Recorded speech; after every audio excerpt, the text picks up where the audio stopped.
এই আমড়ার সিজনে আপনারা যদি আমড়ার আচার না খেয়ে থাকেন তাহলে আমি মনে করি আপনারা অনেক বড় একটা কিছু মিস করছেন। তাই আপনাদের সামনে আজ আমি আমড়া রেসিপি নিয়ে হাজির হলাম। প্রথমেই কিছু আমড়া ধুয়ে এবং কেটে একটি বলে নিয়ে নিচ্ছি, লবণ মরিচ দিয়ে তা রেখে দিব। তারপর একটি ট্রেতে কিছু আদা, রসুন, সরিষা, মেথি, পাঁচফোড়ন এবং কয়েকটা মরিচ নিয়ে তা ব্লেন্ড করে নিব।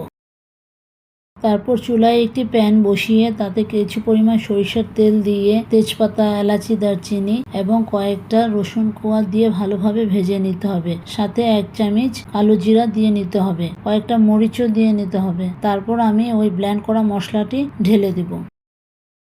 মশলাগুলো ভালোভাবে ভাজার সময় তাতে 1 চামচ হলুদ গুঁড়া এবং 1 চামচ মরিচ গুঁড়া দিয়ে দিব। তারপর তাতে ম্যারিনেট করা আমড়াগুলো দিয়ে কিছুক্ষণ ভেজে নিয়ে তাতে 1 কাপ চিনি এবং 1 কাপ তেঁতুলের গাছ দিয়ে দিব।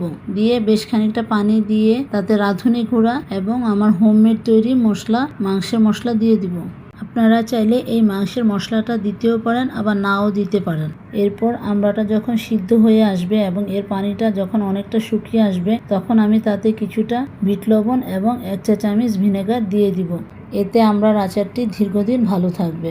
প্যানের আচারটা যখন ঠান্ডা হয়ে আসবে তখন আমি এটা বয়মে ঢুকিয়ে নেব এবং মাঝে মাঝে রোদে দিয়ে দিব। আপনাদের যদি আমার এই আমড়ার আচার রেসিপি ভালো লেগে থাকে তাহলে লাইক, কমেন্ট ও ফলো দিয়ে রাখবেন। ধন্যবাদ।